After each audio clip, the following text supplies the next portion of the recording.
away from the other passengers and crew. All I want to do now... Letters.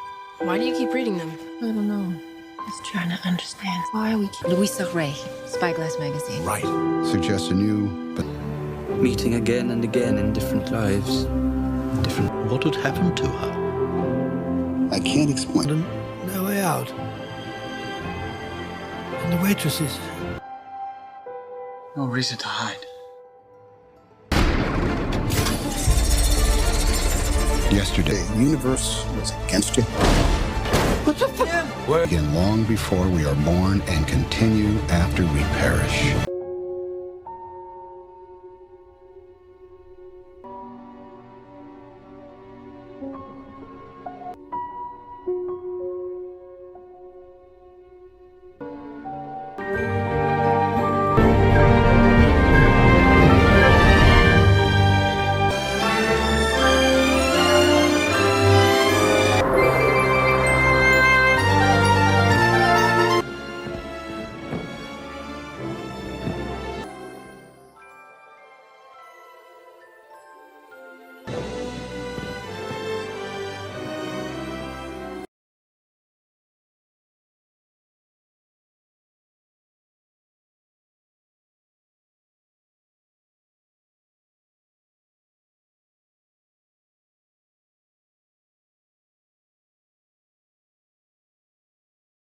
What if one story could connect 6 lives across time? Discover the mind-bending facts and hidden meaning behind Cloud Atlas 2012. Welcome to SONU HUB, where movies become mysteries worth exploring. A Cloud Atlas is a 2012 epic science fiction movie written and directed by the Wachowskis and Tom Tykwer. The movie is based on the 2004 novel by David Mitchell. It tells several different stories that take place across 6 different time periods. The movie also has a huge cast, with many of the actors playing multiple characters throughout these different eras. The movie was produced by Grant Hill and Stefan Arendt, along with the Wachowskis and Tom Tykwer. The project took about 4 years to develop, and during that time the producers had a hard time finding enough financial support to make the movie. Eventually, the film was made with a budget estimated between $100 million and $146.7 million. That made Cloud Atlas one of the most expensive independently produced movies ever made. Filming officially kicked off in September 2011 at Babelsberg Studio in Potsdam, Babelsberg, Germany. Cloud Atlas had its world premiere on September 8, 2012 at the 37th Toronto International Film Festival. The movie was later released to the public on October 26, 2012 in both regular movie theaters and IMAX cinemas. Critics had very mixed opinions about the film. Some people loved its ambitious story and unique style, while others thought it was confusing and overly complicated. Because of these divided opinions, the movie ended up appearing on both Best Film and Worst Film lists. The movie also received recognition during awards season. It was nominated for a Golden Globe Award for Best Original Score. The music was created by Tom Tykwer, who also helped score the film, along with Johnny Klimek and Reinhold Heil. Cloud Atlas also received several nominations at the Saturn Awards, including Best Science Fiction Film. It eventually won awards for Best Editing and Best Makeup, adding to the movie's recognition for its impressive visual style and production work. The movie follows the stories of 6 different people's lives or souls across different periods of time. These stories are all connected and slowly come together as the movie moves forward. Even though each story takes place in a different time and follows different characters, the choices and actions of these people have an impact on others. The main idea of the movie is that people's lives are connected, and the things we do can influence someone else, even years or centuries later. The first storyline takes place in the early 1800s and follows a lawyer named Adam Ewing, played by Jim Sturgess. His family is involved in the slave trade, and Adam travels to the Pacific to arrange a contract involving Maori slaves with a local slave trader. During his journey back home, Adam saves the life of a native man named Ochua, played by David Gyasi. Ochua is a runaway slave who has secretly hidden himself on the ship. As the journey continues, Adam discovers that someone he trusted is actually trying to kill him. A doctor named Dr. Henry Goose, played by Tom Hanks, has been slowly poisoning Adam so he can steal his belongings while Adam becomes weaker and weaker.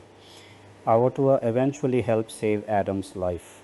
As Adam spends more time with Ochua, his feelings and opinions about native people begin to change in a major way. Adam later writes about everything he went through, including his dangerous journey and how a runaway slave saved his life. His journal is eventually published as a book, and that book is later discovered by another important character in the next storyline. After everything Adam experiences, he and his wife decide to leave their family's involvement in the slave trade behind.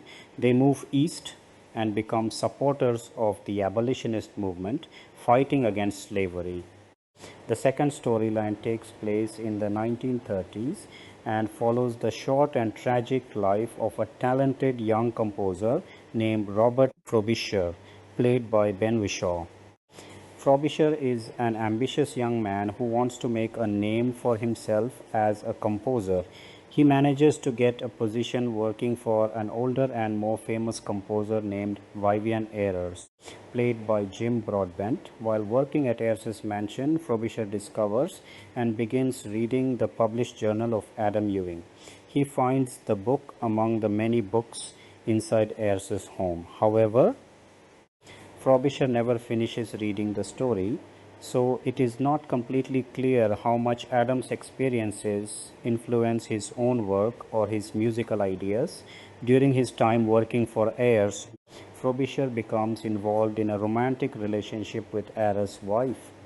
At the same time, Ayres' arrogant personality and his belief that he is better than Frobisher because of his position and social class create even more problems between the two men. Things become even worse when Ayres discovers Frobisher's own musical creation, the Cloud Atlas Sextet. Ayres threatens to destroy Frobisher's already weak reputation and forces him to accept second place credit for the sextet. During a heated argument, Frobisher accidentally shoots Ayres and then runs away. Ayres survives the shooting and sends the police after Frobisher. Frobisher realizes that his life and career could be completely destroyed. Just as Ayres had threatened, Frobisher manages to finish the Cloud Atlas Sextet and sends it to his lover and friend Rufus Sixsmith, played by James D'Arcy, who is a student at Cambridge. After completing his musical masterpiece, Frobisher takes his own life. Many years later, Rufus Sixsmith becomes an important part of the third storyline. We also learned that Frobisher's Cloud Atlas Sextet was eventually recorded and released as an album. Even though it is not a famous recording, the music clearly has a powerful effect on the people who hear it. The third storyline takes place in the 1970s and follows a journalist named Louisa Ray, played by Halle Berry. Her story begins when she has a random encounter with Rufus Sixsmith while the two of them are trapped inside a broken elevator. By this point in his life, Sixsmith has become a respected and well-known physicist. After they leave the elevator, Sixsmith tries to contact Louisa Ray again. He wants to tell her about a serious conspiracy involving a nuclear power plant. He has discovered that there are dangerous problems with the design of the reactor, but powerful people are trying to cover up the truth. Just as Louisa is about to meet with Sixsmith, she discovers that he has been found dead. His death is being treated as a suicide. However, Louisa's instincts as a journalist tell her that something doesn't add up. She believes there is more to the story and begins investigating what really happened. Louisa eventually discovers that a report written by Sixsmith could expose the dangerous secrets surrounding the nuclear reactor. While investigating the case, she also finds a collection of letters that Robert Frobisher had written to Sixsmith many years earlier while he was working on the Cloud Atlas Sextet. A scientist named Isaac Sachs, played by Tom Hanks, meets Louisa and decides to help her uncover the truth. But the people behind the conspiracy will do whatever it takes to stop her. The CEO, Lloyd Hooks, played by Hugh Grant, sends his head of security, Joe Napier, played by Keith David, and a dangerous agent named Bill Smoke, played by Hugo Weaving, to take care of the problem. Smoke is responsible for killing Sixsmith and later kills Sachs as well. He then goes after Louisa as she gets closer and closer to exposing the truth. In the end, Joe Napier turns against Smoke and helps stop him. Louisa manages to survive and eventually publishes an article revealing the information contained in the Sixsmith report. The truth finally comes out and the dangerous nuclear reactor is shut down. The fourth storyline takes place in modern times and follows Timothy Cavendish, played by Jim Broadbent. Timothy is the owner of a small publishing company. His life suddenly changes when he publishes a biography written and by a low-level criminal. At first, the book seems like a total failure and doesn't look like it will make much money. But everything changes when the criminal author kills one of the book's critics by throwing him off a balcony.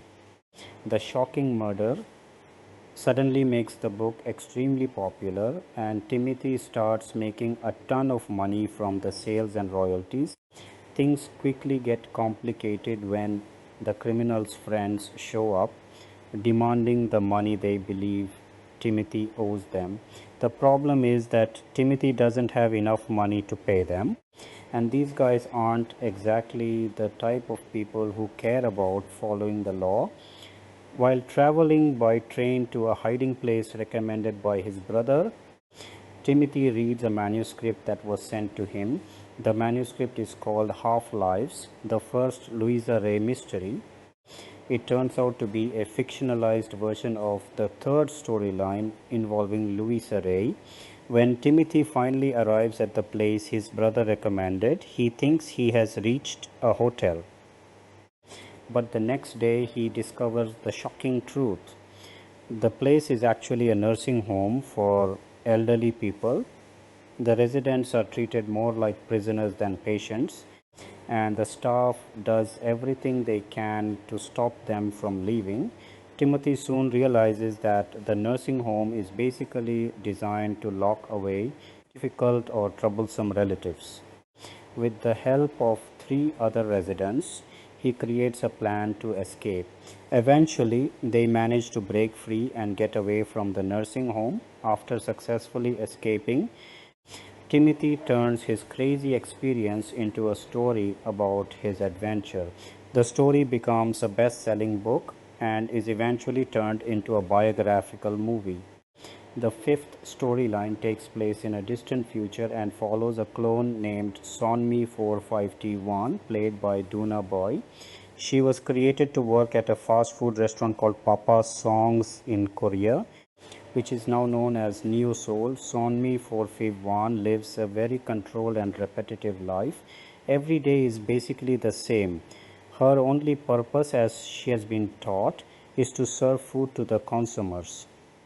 She believes that after working for 11 years, she and the other clones will finally be allowed to ascend and move on to a better life.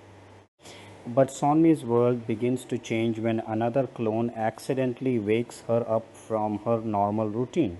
For the first time, she starts to realize that she may be capable of much more than simply serving food. By chance, Sonmi discovers a piece of a movie about Timothy Cavendish. She sees part of the film on a cell phone or PDA that was left behind at Papa Song's restaurant. The movie becomes an important turning point in her life and plants the idea that people can fight against injustice. Somi begins questioning everything she has been taught about the world and her own existence. She starts wondering why she and the other clones are treated so differently from naturally born humans, who are called purebloods. After her friend, another clone, is killed, Sone meets a man named Heiju Im. She eventually discovers that Haiju was connected to the events that caused her and her friend to learn about the world outside their normal lives. Heiju and the people working with him are trying to prove that clones are just as intelligent and valuable as naturally born humans. Their struggle reminds them of the history of slavery and the way certain groups of people were treated as less than human. Heiju helps Somi escape from her life at the fast food restaurant. He introduces her to the outside world and teaches her about philosophy, art, and the deeper ideas that she was never allowed to learn about before. Eventually, the authorities capture them. Heiju manages to escape and later comes back to rescue Sonmi. He then reveals that he used to be a member of the military but is now part of a revolutionary group called the Union. The group is fighting against the oppressive government and wants to free the clones of Neo Solar. Sonmi 451 becomes living proof that clones are capable of thinking, learning, creating, and becoming something far greater than the slaves society believes them to be. Haiju takes Sonmi to meet other members of the revolutionary movement. They help her discover the horrifying truth about what ascension really means. The clones are not actually being rewarded after 11 years of work. Instead, they are being killed and processed so their bodies can be used as food for the clones who are still working. After learning the truth, Sonmi agrees to help the revolutionaries, even though she knows that doing so will probably lead to her capture and death. She writes a powerful manifesto explaining the truth about the clones and the oppressive system controlling them. The revolutionaries take control of a broadcast facility and use it to send Sonmi's message to the entire world, including colonies located away from Earth. The government fights back and the revolutionaries are eventually killed. Heiju and the other members of the group sacrifice themselves to protect Sonmi and give her enough time to continue broadcasting her manifesto. In the end, Sonmi 451 is captured and questioned by a government agent. She explains everything that happened and why she decided to fight against the system. The agent tells her that the government will simply tell everyone that her story is a lie, but Sonmi isn't afraid anymore. She understands that she is going to be executed, yet she calmly accepts her fate. Sonmi believes that death is simply another door, not the end of everything. She also knows that at least one person, the person interviewing her, now knows that her story is true. And because someone knows the truth, she believes the government will never be able to completely erase it. The sixth and final storyline follows a man named Zachary, played by Tom Hanks. He is a tribesman living in a low-tech, post-apocalyptic version of Hawaii. This story takes place about 100 years after Neo Sol was swallowed by the sea. Zachary's people deeply respect Sonmi 451. They believe she was a holy figure or even a goddess. One day, a woman named Meronim, played by Halle Berry, arrives in their area. She belongs to a much more advanced group of people known as the Prescients. Meronim asks permission to stay with Zachary's tribe for a while. Zachary's sister agrees to take her in, and over time, Zachary and Meronim begin to develop a strong relationship. But Zachary is hiding a painful secret. In the past, a group of violent barbarians known as the Kona attacked his people and killed his brother-in-law and nephew. Zachary was there, but he was too afraid to fight back or help them. He hid in shame while they were being killed. Because of what happened, some people in the tribe don't trust Zachary and suspect him of being a coward. He is mostly treated like an outsider. However, his sister and his niece still love him and accept him for who he is. Meronym has her own mission. She wants to cross a dangerous mountain range and reach a mysterious place further inland. But the area is surrounded by fear and superstition. The people of Zachary's tribe believe the mountains are extremely dangerous and nobody is willing to guide her there. Everything changes when Zachary's beloved niece becomes seriously ill. Zachary realizes that Meronym is the only person who might have the knowledge and technology needed to save her life.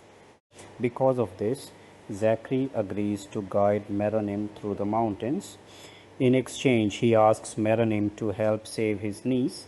As Zachary begins the dangerous journey, his fears start getting the better of him. His tribe believes in a dark figure called Old Georgie, who represents the god of death. Zachary begins imagining Old Georgie speaking to him and telling him that he needs to kill Meronym. Old Georgie tries to convince Zachary that Meronym is an outsider and that he is putting his entire tribe at risk by helping her. But Zachary refuses to give in to his fear. He starts to see that there is something good and meaningful in Meronym that his fears can never destroy. Eventually, Zachary and Meronym successfully make their way through the mountains and reach a large mysterious facility. Once again, Zachary's fear returns. Old Georgie pushes him to kill Meronym before she can do anything dangerous. Zachary almost gives in, but once again, he chooses not to. Meronym then reveals a shocking truth to Zachary. She explains that the entire world is slowly dying. Humanity is facing extinction, and even the advanced prescients are not safe. The only possible hope for humanity may be the off-world colonies, assuming they still exist. Most of the prescients believe those colonies are already dead and gone. Meronym, however, is determined to find out the truth, even if her mission turns out to be hopeless. Meronym then explains that the facility they have reached is actually the same broadcast center that SONU 451 used many years earlier to send her manifesto to the world. She also tells Zachary that some of the things his people believe about SONU are not completely true. SONU was not actually a goddess. She was a real human being who fought against injustice and tried to change the world. Meronym shows Zachary pictures and other evidence that proves SONU was a human being, not a supernatural figure. After completing their mission, Zachary and Meronym return to the valley where Zachary's tribe lives. But when they get close, they see a huge cloud of smoke in the distance. Zachary immediately realizes that something terrible has happened. The Kona barbarians have attacked his tribe. He rushes back to help his people as quickly as possible. But when Zachary arrives, he discovers that almost everyone in his tribe has been killed. The Kona warriors are nowhere to be seen. He finds the body of his sister and then desperately runs toward the family's hut to search for his niece. Inside the hut, Zachary discovers one Kona warrior who is lying there drunk and completely unaware of what is happening. In a moment of anger and rage, Zachary kills him. Then Zachary hears a sound. He discovers that his niece is still alive and has been hiding in a small secret space inside the hut, but they don't have much time. The other Kona warriors return to find their missing clansman. When they see his horse outside the hut, they become suspicious and start investigating. They find their fellow warrior lying dead with his throat cut. The Kona immediately begins searching the area, trying to find whoever killed him. Zachary and his niece escape from the hut and run for their lives. The Kona warriors chase them through the forest. The chase eventually brings Zachary back to the same area where he once hid in fear while watching his brother-in-law and nephew being killed. This time, however, history is about to repeat itself in a very different way. The Kona catch up with Zachary and his niece. Zachary is about to be killed in almost the exact same place and position where his brother had died years earlier. But just when it looks like Zachary is finished, Meronym appears from the same place where Zachary once hid in cowardice. This time, Zachary doesn't run away. Meronym uses her advanced weapons to fight the Kona. She puts her own life at risk to save Zachary and his niece. Together, Zachary and Meronym fight back and manage to kill the group of Kona warriors. After the battle, Meronym sends a signal to her own people. The Prussians arrive and accept Zachary and his niece as part of their community, with Meronym encouraging them to welcome the two survivors. The story then reveals one final surprise. We discover that Zachary has been telling his entire story to a large group of children. We also learn that Zachary and Meronym eventually got married. Even more importantly, the broadcast sent into space was heard by the off-world colonies. The colonies were still alive and they eventually came back to rescue the remaining survivors of humanity.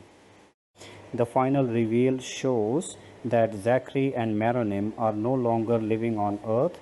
They have made a new life together on an entirely different world.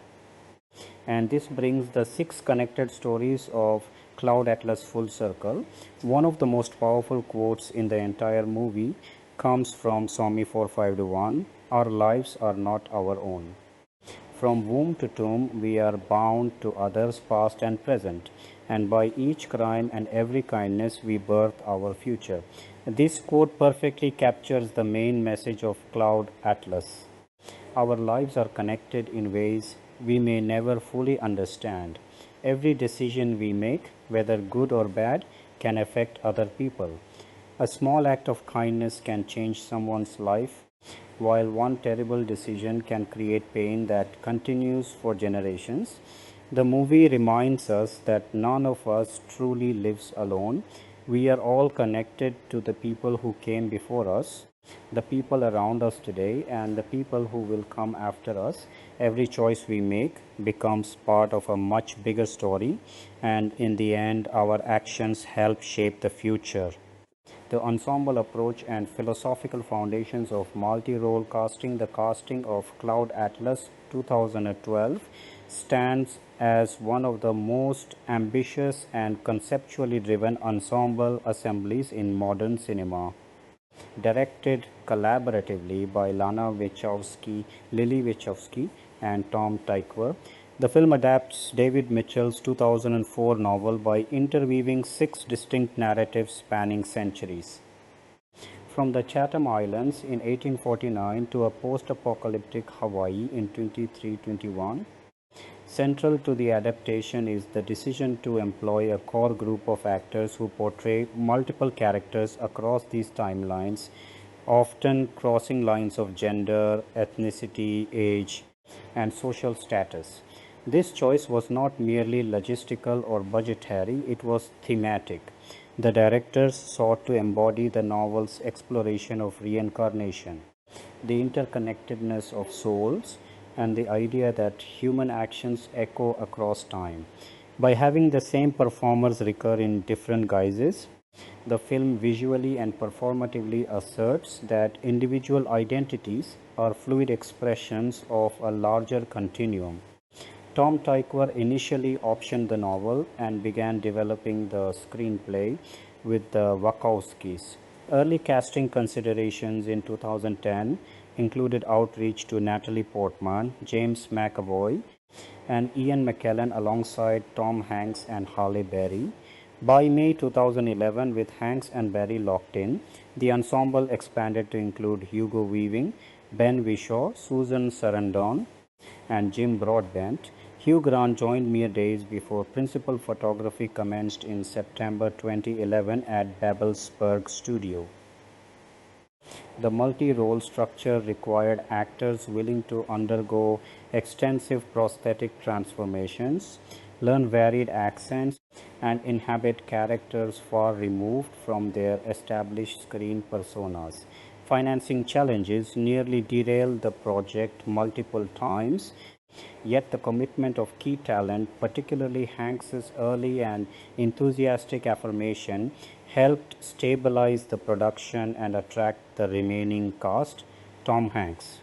From villainous doctor to post-apocalyptic survivor, Tom Hanks anchors the ensemble with 6 roles that showcase extraordinary range. In the 1849 Pacific Islands narrative, he appears as Dr. Henry Goose, a duplicitous ship's doctor who systematically poisons Adam Ewing under the pretense of treating a parasitic infection, all while coveting Ewing's gold. Goose is oily, opportunistic, and marked by a distinctive facial deformity achieved through prosthetics. Hanks next surfaces briefly in 1936 as a hotel manager, a minor but precise turn that demonstrates the actor's willingness to accept even fleeting appearances in service of the larger tapestry. In the 1973 San Francisco storyline, Hanks plays Isaac Sachs, a scientist at a nuclear power plant who becomes entangled in Louisa Ray's investigation of corporate corruption. Sachs is earnest and ultimately tragic, murdered by the hitman Bill Smoke after attempting to aid Ray. The 2012 London segment cast Hanks as Dermot Hoggins, a brutish gangster author whose onstage murder of a critic at a literary event propels the sales of his memoir and sets in motion Timothy Cavendish's misfortunes. Hoggins is coarse, violent, and darkly comic, an inversion of Hanks's more familiar everyman image.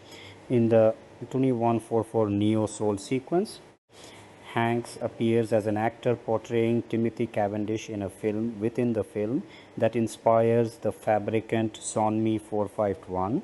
This meta layer underscores the recursive nature of storytelling.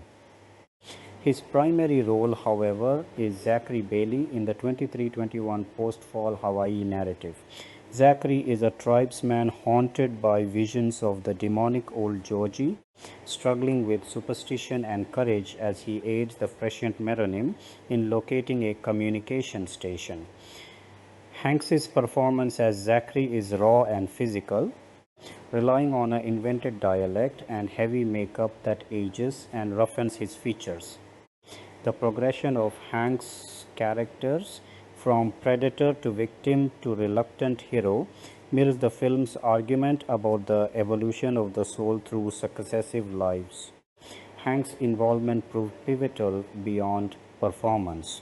When financing collapsed at a critical juncture, his immediate declaration of commitment, "I'm in, when do we start?"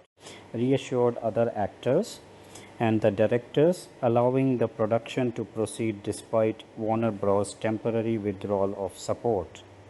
His presence lent commercial credibility to an otherwise risky independent scale epic budgeted between $100 million and $146.7 million.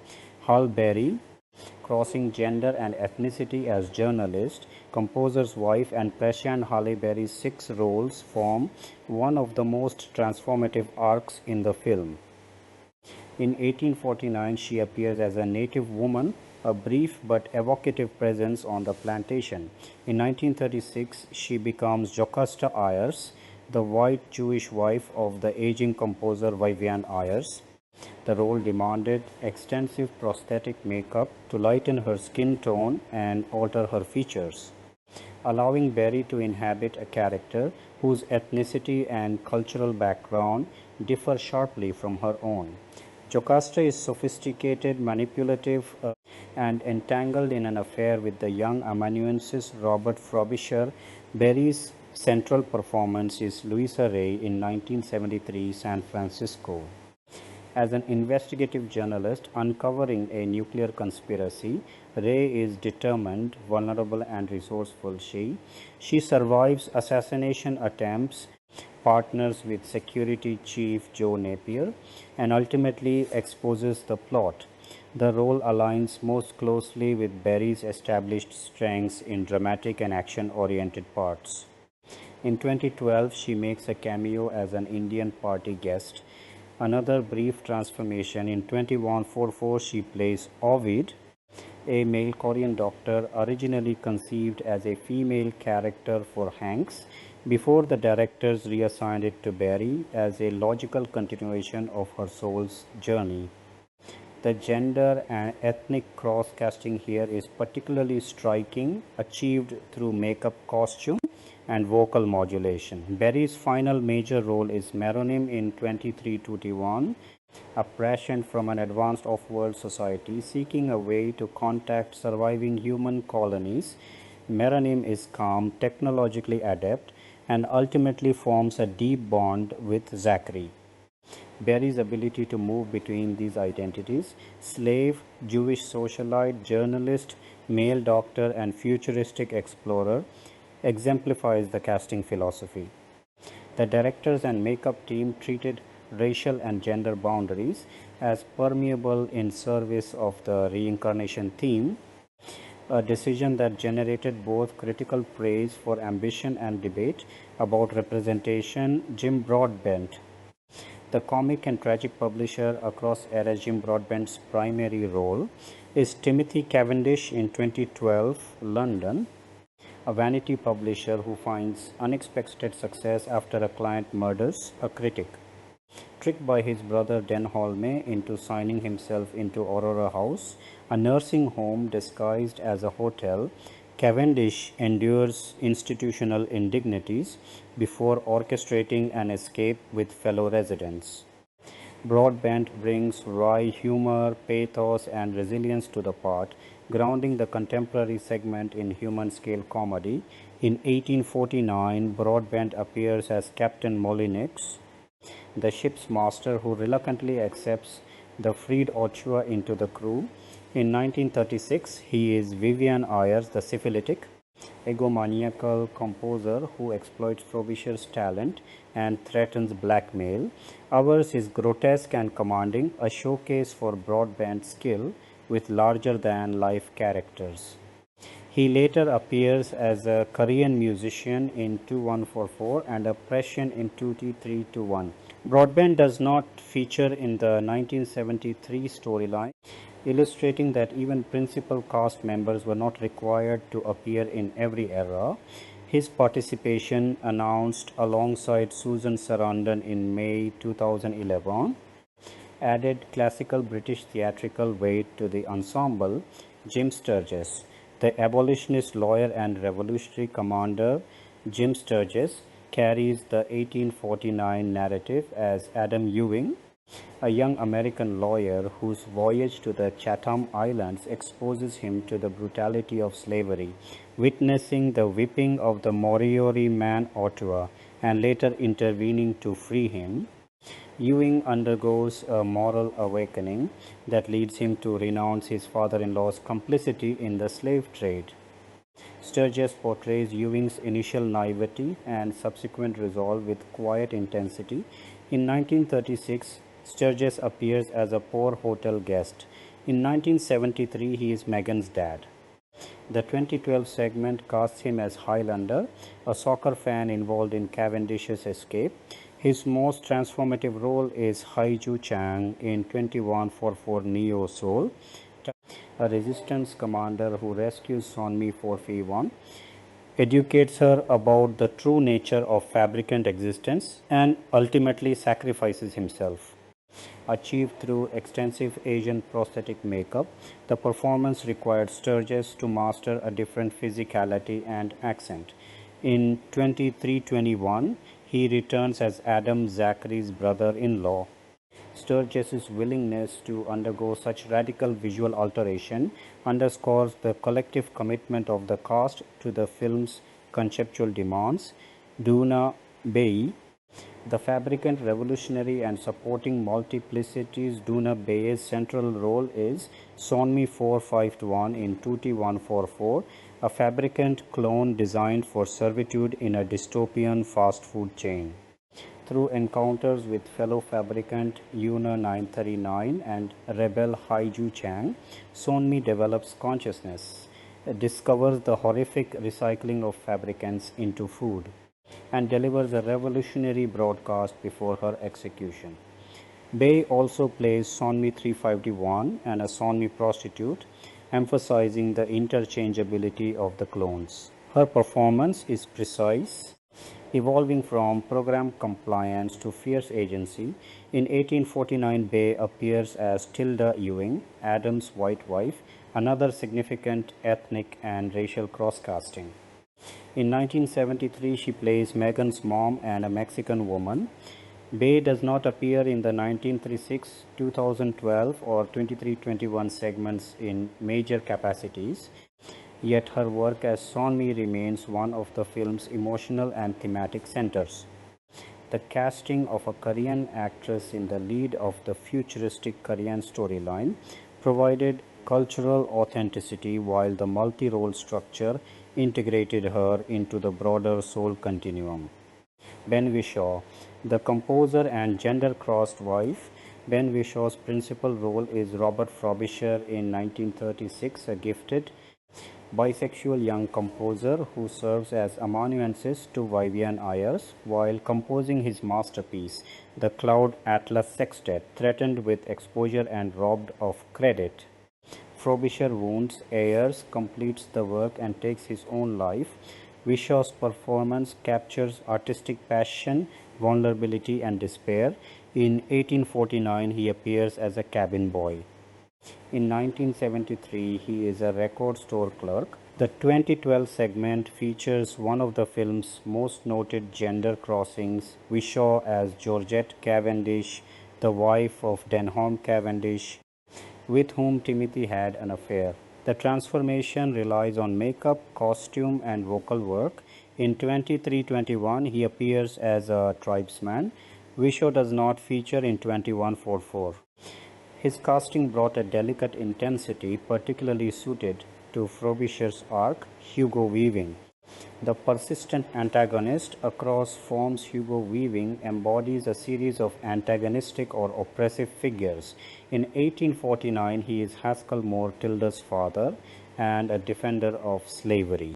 In 1936, he appears as Tadeusz Kesselring, a Nazi.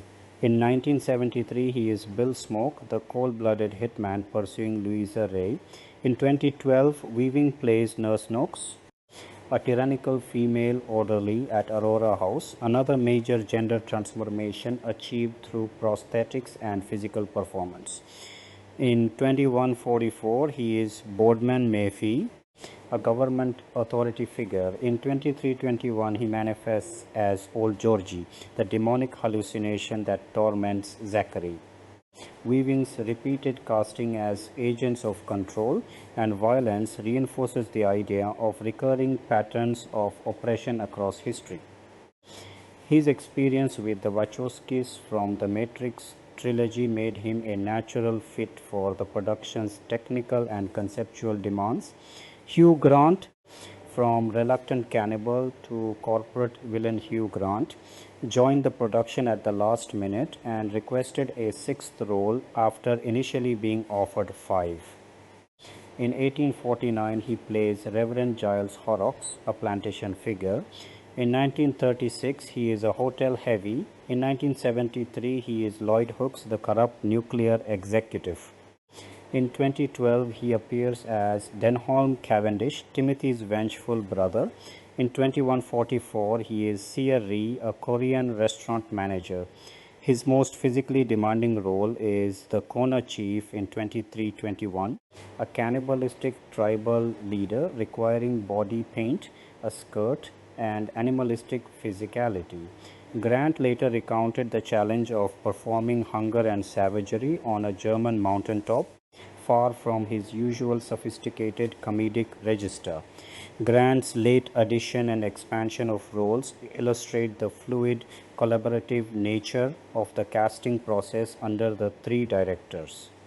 Supporting multi-role performers and additional ensemble member Susan Sarandon appears as Madame Horrocks in 1849, older Ursula, Timothy's former love, in 2012. Yusuf Suleiman, a male character in 2144, and Keith David plays Kupaka in 1849, Joe Napier in 1973, Angkor Apis in 2144, and A Prescient in 2321. James Darcy portrays Rufus Sixsmith in both 1936 and 1970, Nurse James in 2012, and Archivist Park in 2144. Jo Shun appears as Talbot in 1973, Yuna Naintanine in 2144, and Rose in 2321. David Gyasi is Ottawa in 1849, Lester Ray in 1973, and Duofficite in 2321. Additional performers including Robert Fife, Martin Woodke, Brodie Nicholas Lee, Alistair Petrie, and Sylvestra Letouzel appear in multiple segments. Author David Mitchell makes a cameo as a double agent in the 2144 sequence.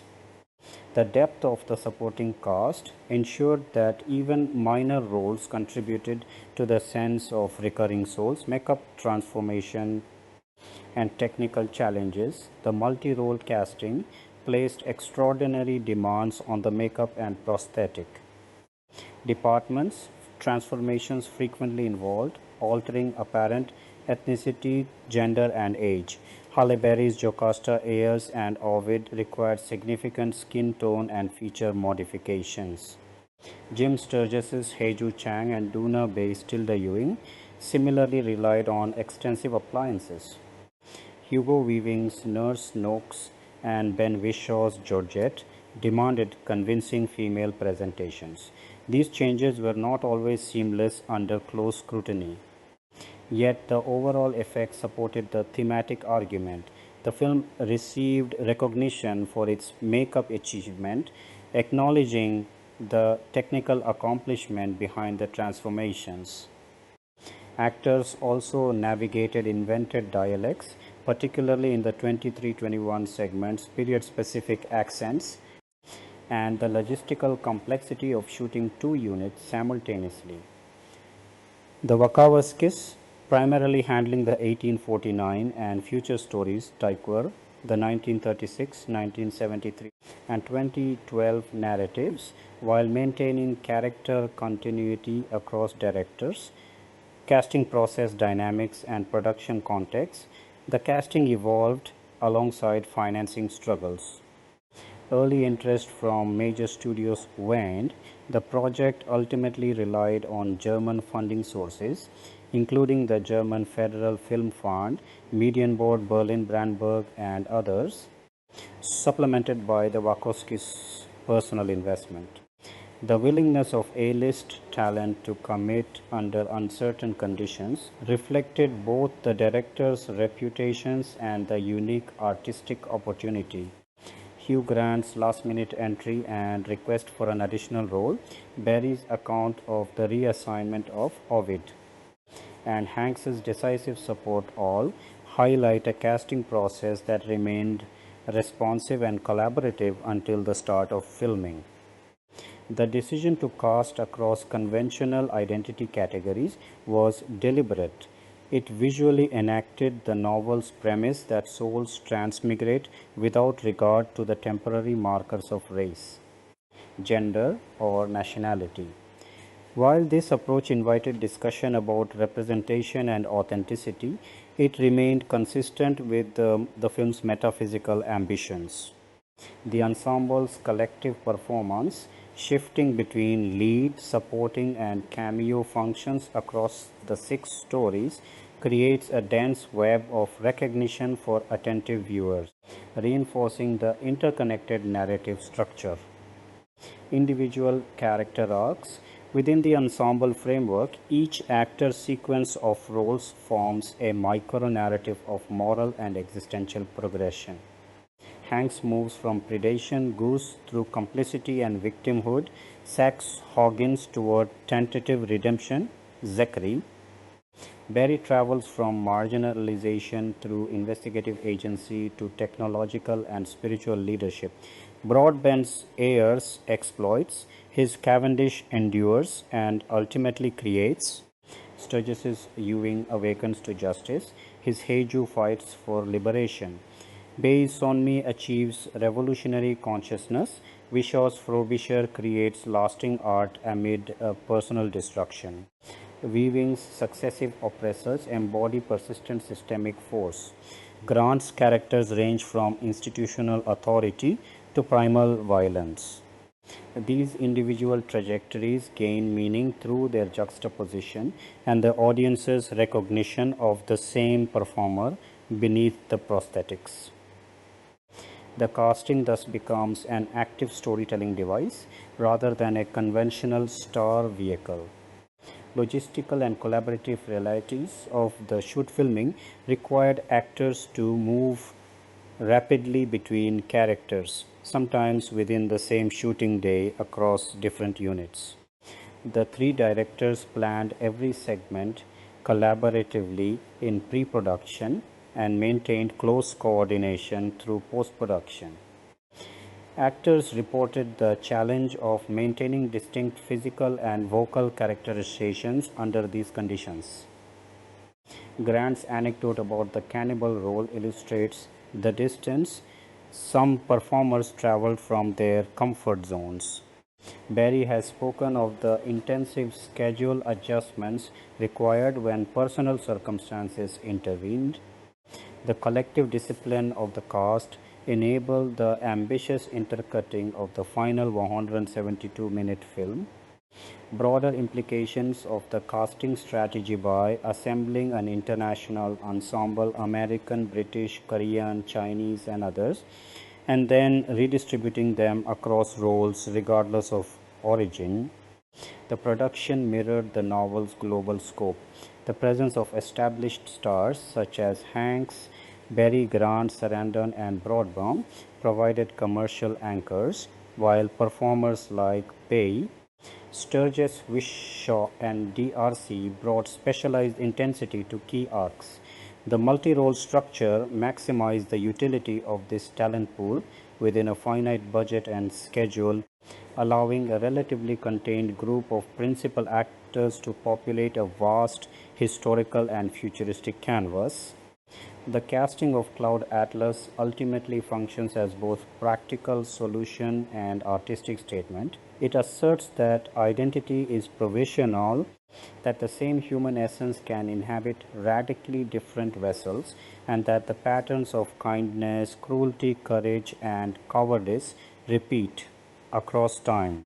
Through the concrete choices of which actors would embody which successive lives, the directors translated Mitchell's literary architecture into a cinematic experience defined by recognition, transformation, and the persistent return of familiar faces in unfamiliar forms.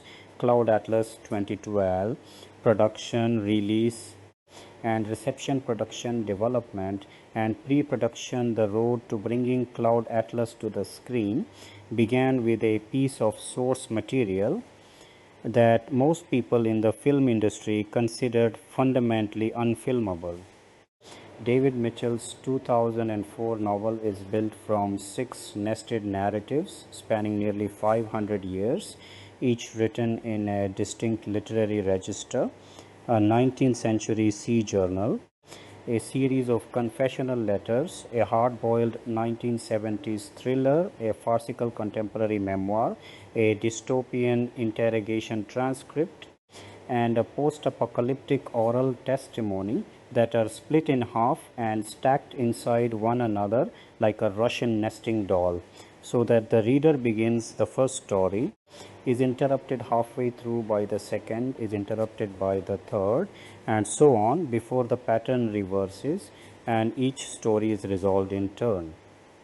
Mitchell himself has said that before he learned of the adaptation, his own assumption was that the structure made a film version essentially impossible, since no filmmaker could reasonably ask an audience to sit through the opening of 6 different stories only to have the 6th begin an hour and a half into the running time, reasoning that viewers would simply walk out long before the pieces started to connect. That assumption was overturned by German director Tom Tykwer, best known internationally for the kinetic time-bending thriller Run, Lola Run, and for his English language works Perfume, The Story of a Murderer, and The International. Tykwer had long been drawn to stories that toyed with structure, repetition, and the idea that a single life could ripple outward across time. So Mitchell's novel spoke directly to his sensibilities as a filmmaker.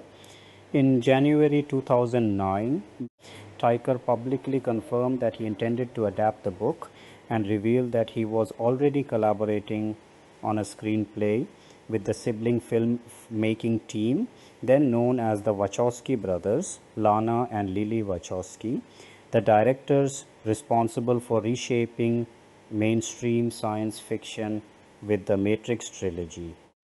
The Wachowskis had optioned the novel's rights, and the pairing of their taste for grand philosophical spectacle with Tykwer's more intimate European sensibility set the tone for what would become one of the most structurally daring, big-budget productions of its era.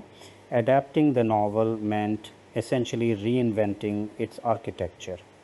Where Mitchell's book proceeds forward through its 6 eras and then backward again, the eventual screenplay interwove all 6 timelines simultaneously, cutting between 1849, 1936, 1973, 2012, 2144, and a far future post-collapse Hawaii within the same scene transitions, so that a gesture, a piece of music, or a line of dialogue in one era could match or comment on an action in another. The 3 directors have described spending an enormous amount of time in pre-production, simply figuring out how such a mosaic could function on screen without collapsing into incoherence.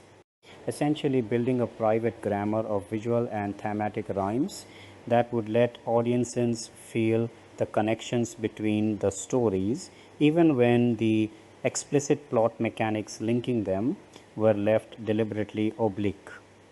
This intercutting structure was, by the director's own account, planned collectively rather than assigned to a single vision, with all 3 filmmakers working through every segment of the film together before a single day of shooting began, and continuing to consult one another closely all the way through post-production. Casting a project. This sprawling required actors willing to play multiple characters, sometimes 6 apiece across wildly different genres, ages, genders, and even ethnicities within the same film, embodying the novel suggestion that souls might recur and reconnect across centuries in different bodies and relationships. By June 2010, Tykwer had already approached a wish list of major names for the ensemble, including Natalie Portman, Tom Hanks, Halle Berry, James McAvoy, and Ian McKellen, signaling early on that the filmmakers intended to build the picture around instantly recognizable faces who could anchor an audience's attention as those faces reappeared, transformed. Throughout the runtime, Portman and McAvoy would ultimately not appear in the finished film, but Hanks and Berry stayed with the project and became its 2 central pillars. By April 2011, the collaboration had solidified into a formal 3-way directing partnership, with the Wachowskis officially joining Tykwer as co-directors of the picture rather than simply as screenwriters working alongside him. The following month, with Hanks and Berry's involvement confirmed, further high-profile names joined the ensemble in quick succession. Hugo Weaving, known to global audiences as Agent Smith from the Wachowskis' own Matrix films, Ben Whishaw, then emerging as one of Britain's most versatile young actors, veteran Susan Sarandon, and the BAFTA-winning character actor Jim Broadbent. Each of these performers would go on to play across 4, 5, or 6 of the film's segments, frequently unrecognizable from role to role, thanks to prosthetics, wigs, and radical shifts in physicality. Hugh Grant's involvement came together at the last possible moment, joining the cast only days before filming was scheduled to begin. Grant has spoken candidly about his initial hesitation, noting that on first reading the screenplay, he assumed he would turn the project down, as he says he typically does with unconventional material, but that meeting the Wachowskis in person changed his mind because he found them charming and fascinating, and in his words, slightly called my own bluff by agreeing to the more physically demanding of his assigned roles, including a cannibalistic tribal chief in the film's far future segment, before immediately worrying, once on set in full costume in the German countryside, that he had signed on for something considerably stranger than the witty comedic parts that had defined his career to that point. Grant was originally cast in 5 roles across the film's different eras, but midway through the process, he petitioned the directors for a 6th part and was subsequently also cast as the vindictive brother Denholm Cavendish in the film's 2012 set thread, giving him, in the end, more on-screen transformation than almost any other member of the ensemble.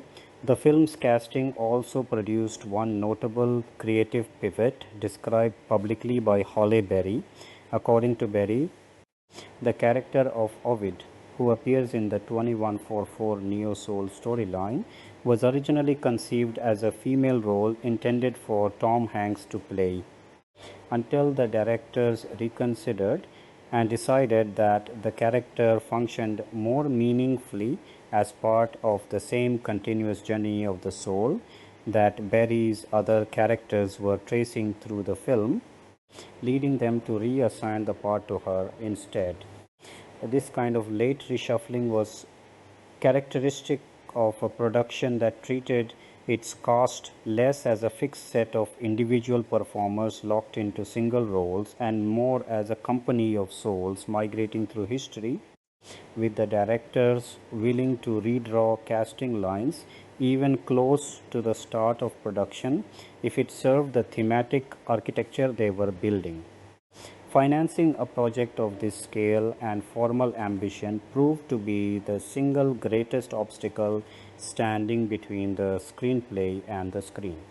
And by most accounts, development stretched across roughly 4 years, precisely because traditional studio financing structures were not built to accommodate a 3-hour R-rated, structurally unconventional science fiction epic starring recognizable movie stars playing unrecognizable parts. The eventual budget has been reported at figures ranging from $100 million up to as much as $146 million, figures that made Cloud Atlas one of the most expensive independently financed films ever produced, assembled without the backing of a single major studio underwriting the whole cost. Instead, the production was pieced together primarily through German financing structures. The German production companies A Company, ARD, Degeto Film, and Ex-Filmy Creative Pool were central to assembling the budget, and the filmmaker secured roughly $20 million in support from German governmental and regional funding bodies. This included approximately $11 million from the German Federal Film Fund, a smaller amount of development funding, and close to $2 million from the regional funder Medienboard Berlin-Brandenburg, awarded specifically in connection with the production's plans to base itself at Studio Babelsberg later in 2011. Additional regional support came from Filmstiftung NRW, from Mitteldeutsche Medienförderung, and from FFF Bayern, while the single largest chunk of financing, around $35 million, came through a fund known as UE funds. Notably, the Wachowskis themselves contributed roughly $7 million of their own money to keep the production afloat, an unusually direct personal financial stake for filmmakers of their stature to take in a project of this size, even with this patchwork of financing in place. The Wachowskis have said publicly that the film came close to falling apart entirely on more than one occasion, and that what ultimately held the production together was less any single financing deal than the sheer determination of the assembled cast and crew to make the film happen regardless of the shifting ground beneath them. They recalled crew members boarding flights to begin production even after their own agents had warned them that financing had not been finalized and that payment was not guaranteed. Tom Hanks in particular emerged in the director's retelling as the emotional linchpin of the entire enterprise during this uncertain period. The Wachowskis have described a moment when Warner Bros., initially attached in some capacity, reportedly reviewed the numbers and pulled its support, effectively declaring the project dead, a moment the director say left them shaken, believing the years of work had collapsed. It was, by their account, Hanks's immediate and unqualified willingness to commit anyway, telling them simply that he was in and asking when shooting would begin, that convinced the rest of the ensemble to follow suit. Once word spread that Anne Hanks was, in their phrase, on the plane. The rest of the international cast fell in line and traveled to Germany on what the directors have since called a collective leap of faith. Some German commentators, watching this unusual and defiantly independent assembly of an English language, star-driven epic, largely on German soil and largely on German money, went so far as to describe the project as an early attempt at a genuinely German blockbuster. Even the question of who would ultimately handle distribution proved unusually convoluted for a film of this profile. According to accounts given later by the Wachowskis, Summit Entertainment, the studio that had previously partnered with Taikwer on Perfume, was at one point expected to handle international distribution, and there were claims that DreamWorks Pictures had at an earlier stage held rights connected to the novel before ultimately turning the project around. The Wachowskis have suggested that Steven Spielberg was personally enthusiastic about the ambition of the novel's 6 interlocking tales, but that DreamWorks was unable to make the economics work given the scale of the eventual budget, leading the project to pass through several hands before Warner Bros. Pictures took over domestic and select international distribution rights in 2011, with focus features brought on to handle sales in the remaining international territories. Structurally, the production divided directing responsibilities between its three helmers according to genre and era, rather than having all three co-direct every scene simultaneously.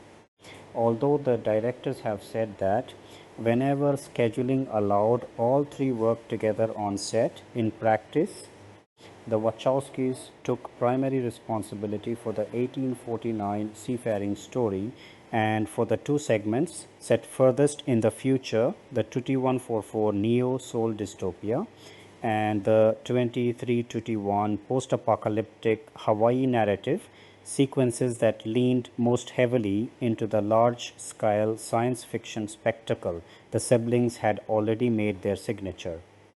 Taikwer, meanwhile, took the lead on the 1936 Composer's Tragedy, the 1973 nuclear conspiracy thriller, and the broadly comic 2012 Nursing Home Caper, segments whose tonal and emotional textures aligned more closely with his own filmography of intimate music-driven European drama. To manage this division of labor, the production ran two entirely separate camera crews working in parallel for much of the shoot, an arrangement almost unheard of for a film with a unified narrative and cast, effectively functioning as two productions happening simultaneously under one overarching creative umbrella. Even the film's runtime became a point of negotiation during pre-production.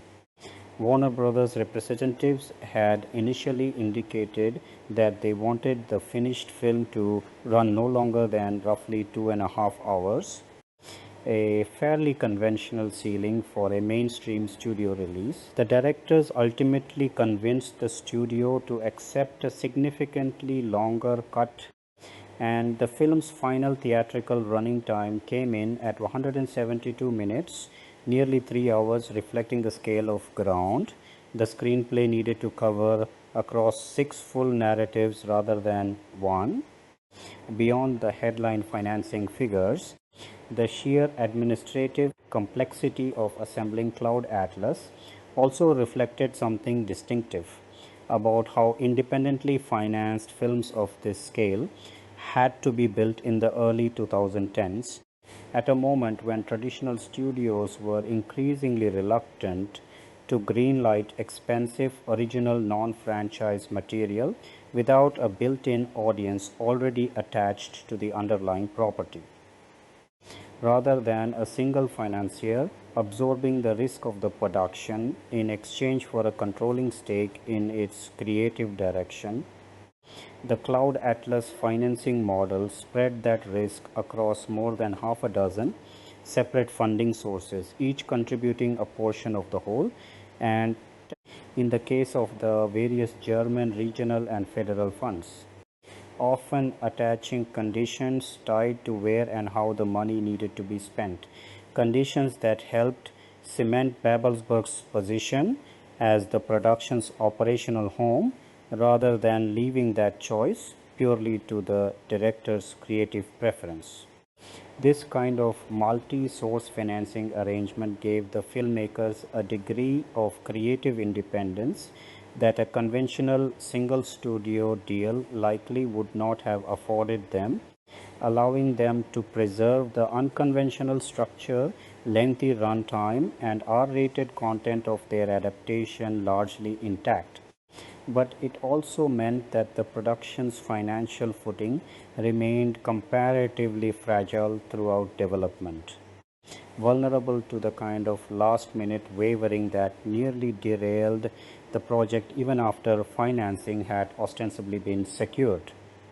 Filming the decision to run two full camera units simultaneously, one under Tikwer and one under the Wachowskis, was itself a significant driver of how the shoot had to be organized on a day-to-day basis. Rather than a single production schedule dictating where the entire cast and crew needed to be on any given day, the production in effect had to coordinate two overlapping schedules that periodically converge whenever a location, a set, or an actor's availability required both directing teams and their respective crews to be present at once, and then diverged again once those shared needs had been met.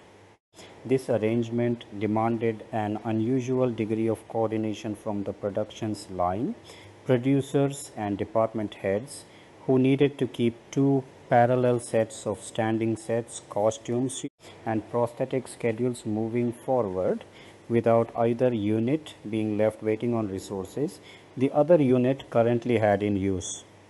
It also meant that many members of the ensemble cast experienced the shootlay as a single continuous production than as two distinct but interlocking productions, sometimes working with the Wachowskis on a futuristic sequence in one part of the schedule before pivoting within the same week to work with Tikwer on a scene set decades or centuries earlier, requiring rapid shifts not only in costume and prosthetics but in the entire performance register appropriate to that story's genre and tone.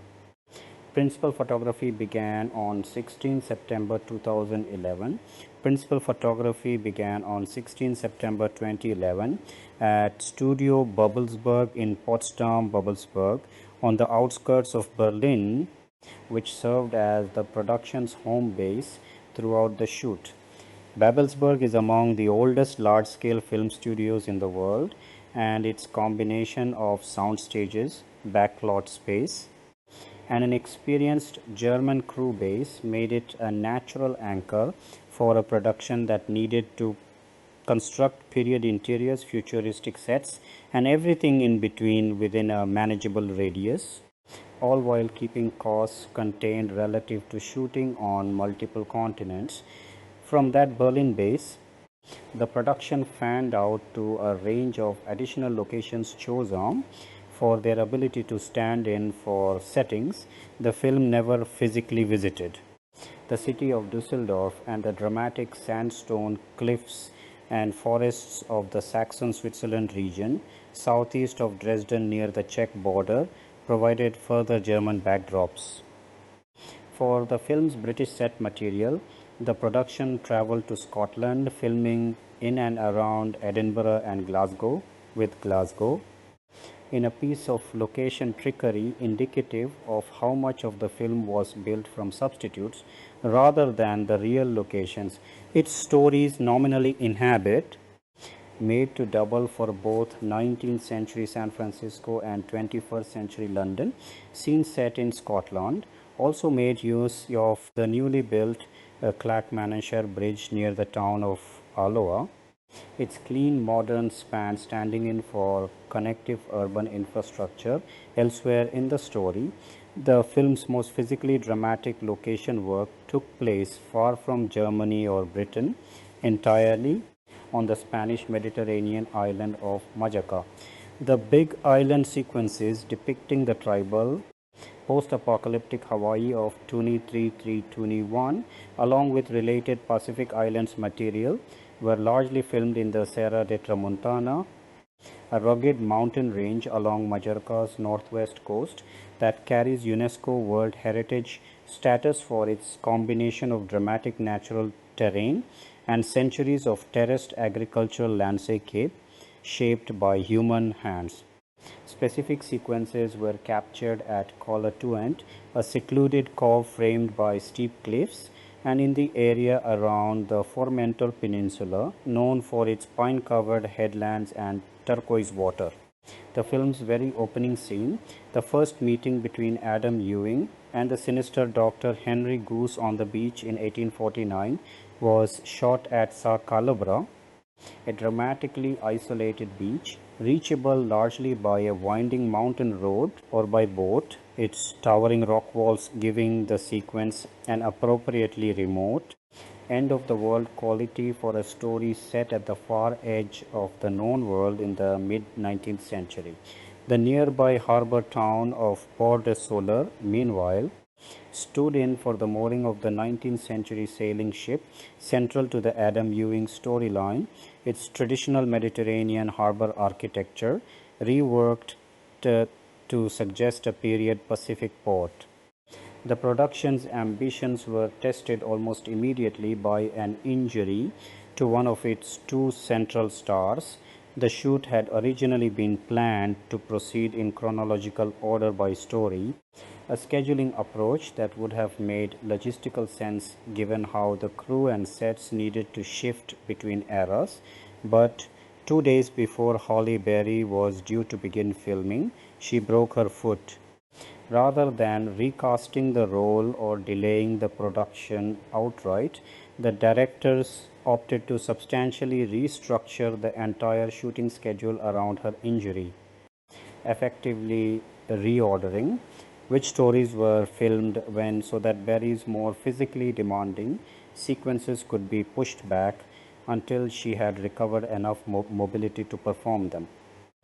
Berry has since described the resulting schedule as chaotic in the most literal sense, recalling that it involved the production traveling back and forth between Majorca and Germany multiple times, filming what could be shot around her limitations first, then returning to Majorca once her foot had healed sufficiently for her to attempt the mountainside sequences that required real physical exertion and balance. Berry has also spoken warmly about the informal caretaking that emerged on set during this period, singling out her co-star Tom Hanks for the way he looked after her during the most difficult stretch of her recovery. She has described Hanks essentially taking on the role of an attentive companion during the downtime between takes, bringing her coffee and soup and staying near her so she would not be isolated while she was largely immobile. At a point when she needed physical assistance simply to get back to a chair after each take, Berry has framed this period as paradoxically one that pushed her further as a performer than she expected, crediting the support she received from Hanks and the wider company with helping her adapt to physical circumstances that would otherwise have made the role nearly impossible to complete on schedule.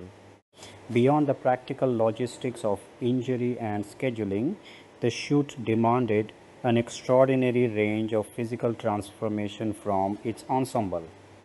Since nearly every principal actor was playing multiple characters spanning different genders, ages, and in some cases different ethnic backgrounds from their own, achieved through prosthetic makeup, wigs, contact lenses, and costume design rather than digital effects.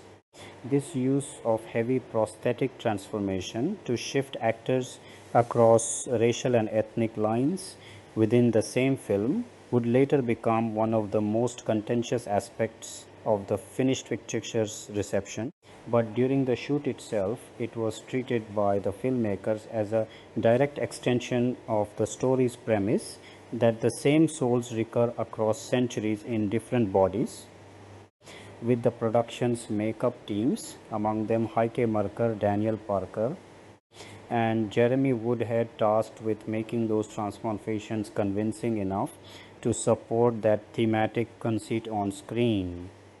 Hugh Grant's own account of his time on set captures something of the disorienting physical experience many cast members described.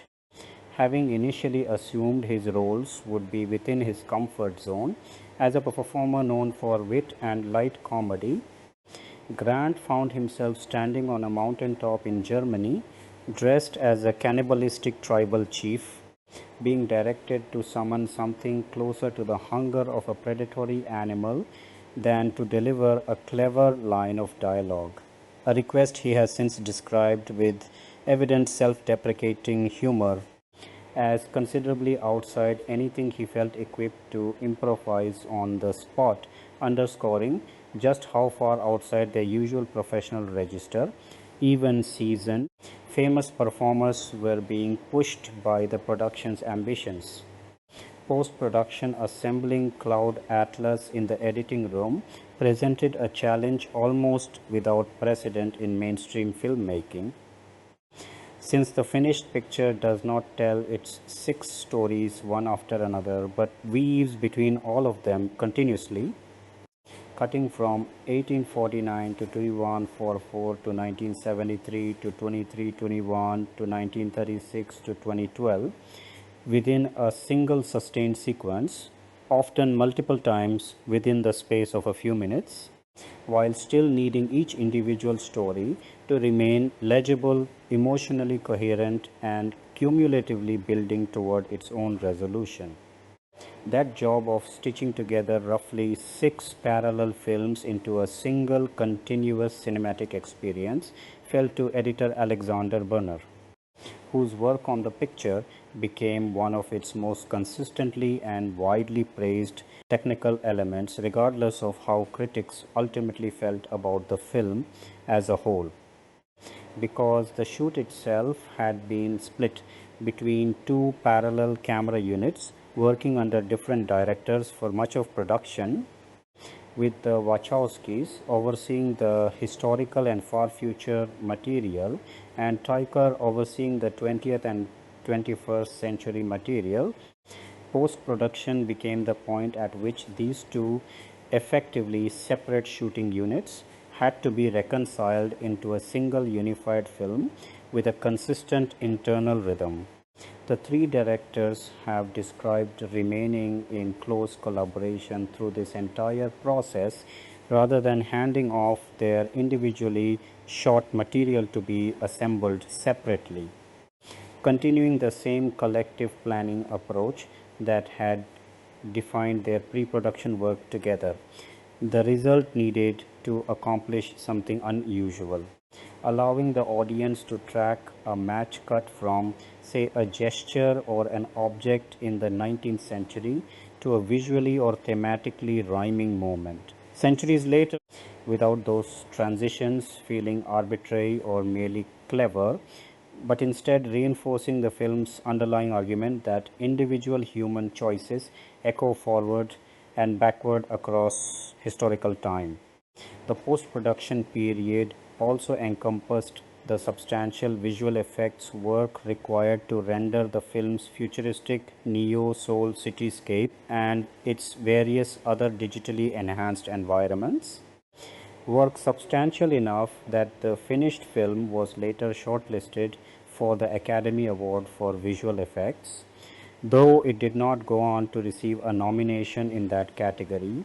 Production design, credited to Hugh Grant and Uli Hanisch, similarly had to unify six visually distinct worlds: a 19th century sailing ship and slave society, an English country estate of the 1930s, 1970s corporate San Francisco, a contemporary British nursing home, a neon-lit Korean megacity of the future, and a primitive tribal settlement on a devastated future Earth, under design choices coherent enough that recurring motifs and match cuts between eras would register visually as intentional rather than incidental.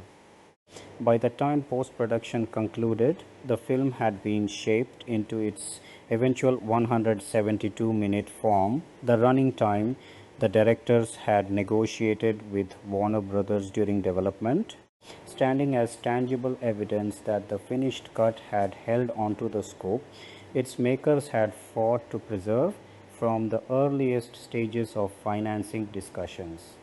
Music Tom Tykwer did not restrict his contribution to the production to directing. Alongside his two longtime musical collaborators, Reinhold Heil and Johnny Klimek, he also composed the film's original score.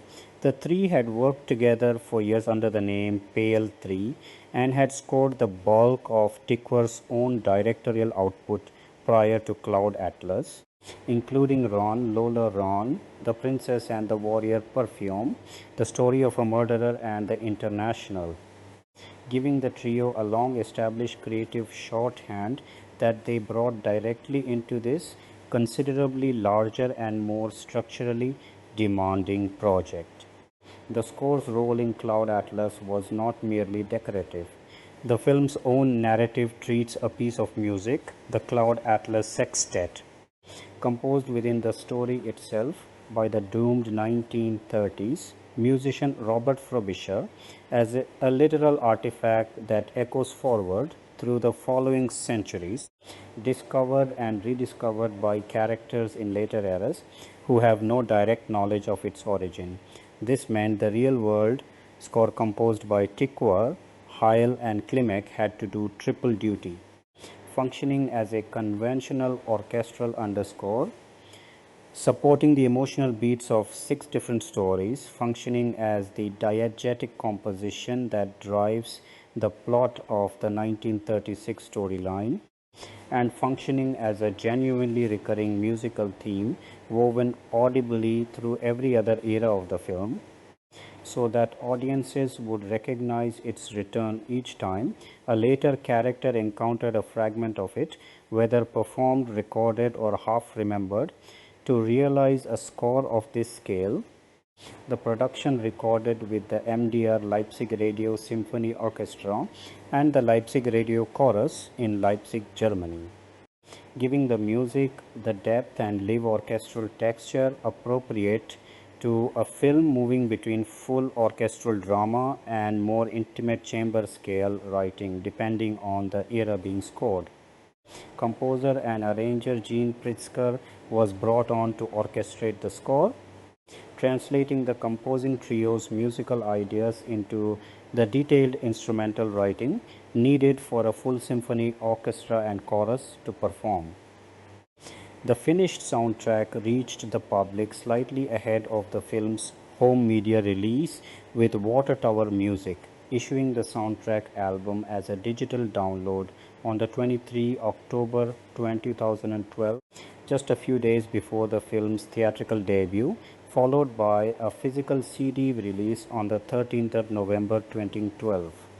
The score subsequently received meaningful recognition within the film music community, specifically earning Taikwer, Hayal, and Climax a nomination for the Golden Globe Award for Best Original Score, along with recognition from bodies such as the International Film Music Critics Association, which nominated the trio's work in multiple categories, including recognition for the Cloud Atlas Sextet itself as a standout piece of film composition, and organizations including the Houston Film Critics Society, which awarded the score its own prize for Best Original Score.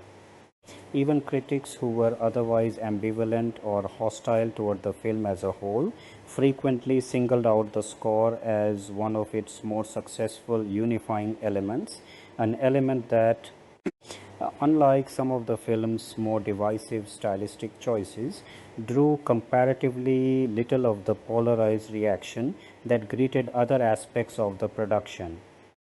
Released theatrical Cloud Atlas had its world premiere on the 8th September 2012 at the 37th Toronto International Film Festival, a launch platform frequently used for prestige and awards aspirant films looking to generate early critical buzz ahead of a wider release.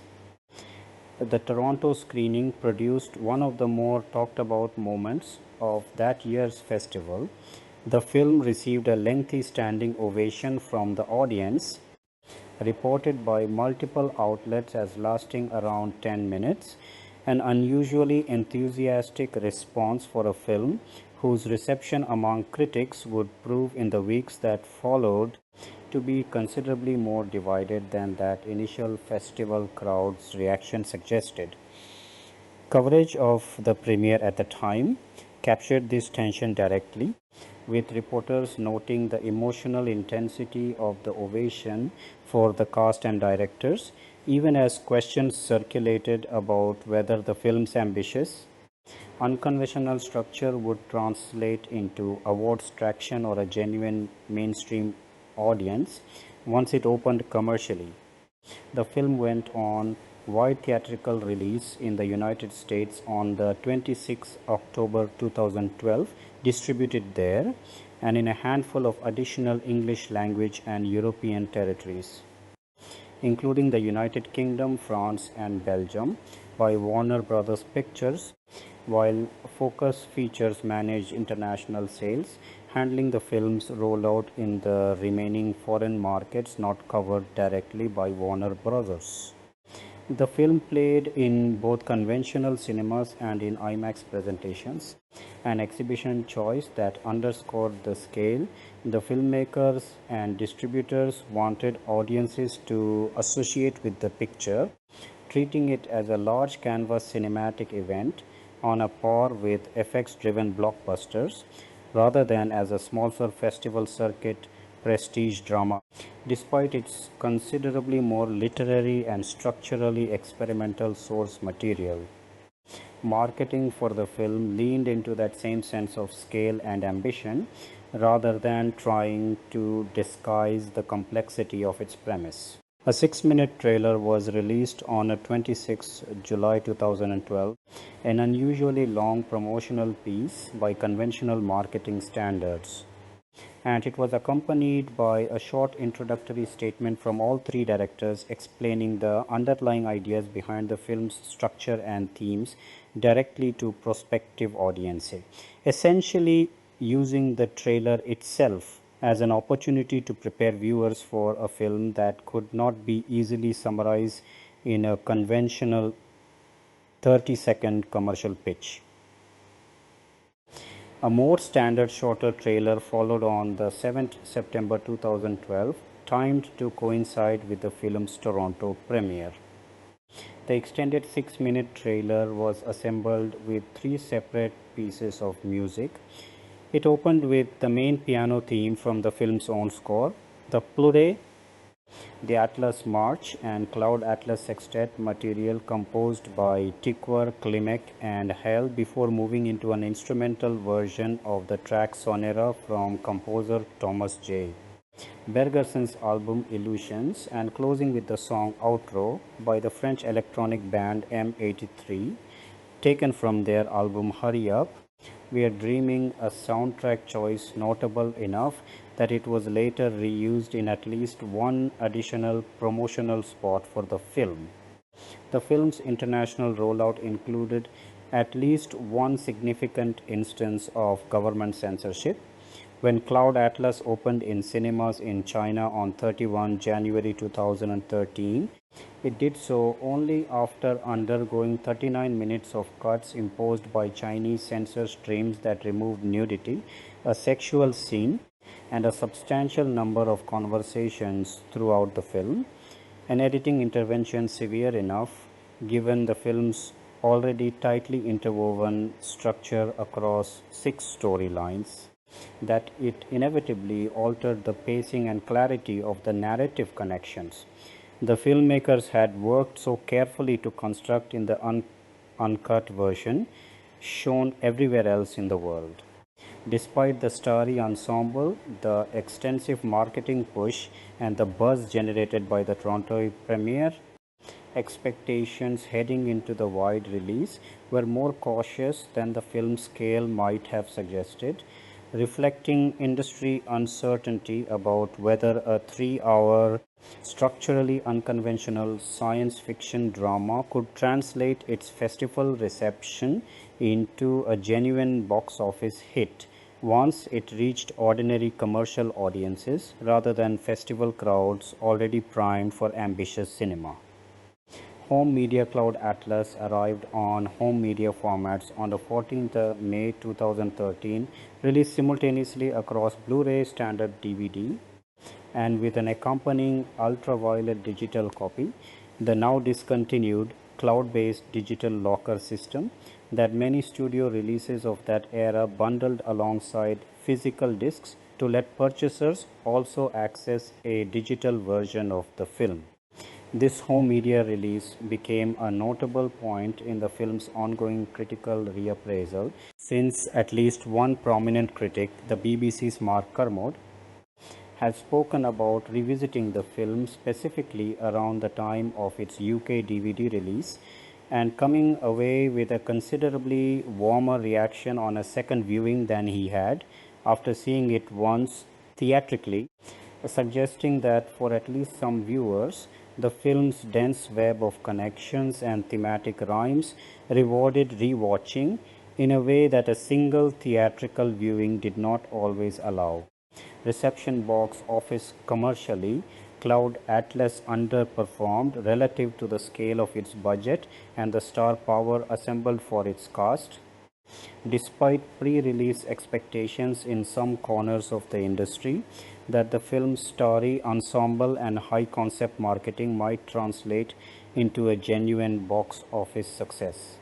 The film opened in the United States across 2,008 theaters and earned $9.6 million in its opening weekend, an average of roughly $4.787 per theater, a debut that placed it second at the domestic box office that weekend behind stronger performing new releases, and one that the trade outlet Box Office Mojo characterized bluntly as dreadful in its weekend box office analysis, lumping the film's opening in with several other high-profile debuts that same weekend that similarly failed to meet expectations. The film's fortunes did not dramatically improve as its run continued domestically, and its ultimate performance ended up relying far more heavily on international markets than on North American audiences. By the end of its theatrical run, Cloud Atlas had grossed approximately $27, 1 million within the United States, a relatively modest sum for a production whose budget alone has been reported at figures well above that number. But the film went on to earn a considerably larger 103.4 million internationally, bringing its worldwide total to roughly 130.5 million less. That combined figure meant the film's global box office ticket ultimately exceed even the higher end of its reported production budget, but once marketing costs, theatrical distribution fees, and the split of revenue between exhibitors and distributors are factored in, costs not reflected in a simple comparison between the reported budget and the worldwide gross, the film is generally understood to have failed to turn a clear profit for its financiers during its theatrical run, and industry coverage at the time framed its performance as a financial disappointment relative to the scale of the undertaking. Later coverage did note the film experiencing something of an international box office recovery in certain overseas markets as its run continued, even as the harsher initial verdict from its opening domestic weekend continued to shape how the picture's commercial performance was discussed in the trade press. Cast members have since reflected publicly on what they perceived as contributing factors behind the film's commercial struggles.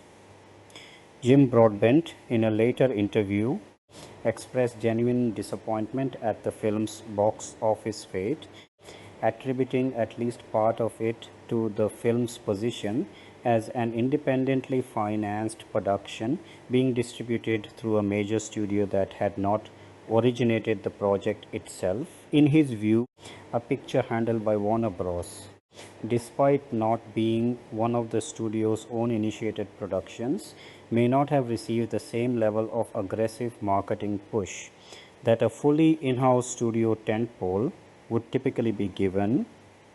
A structural reality of the film's unusual patchwork financing origins that had also defined so much of its development, critical response, critical reaction to Cloud Atlas upon its release was, by nearly every account and by the numbers themselves, sharply and unusually polarized, divided enough that the film found itself in the same critical season, landing simultaneously on a number of best of the year lists and a number of worst of the year lists, an unusual dual distinction that came to define much of the discussion around the film in the months following its release.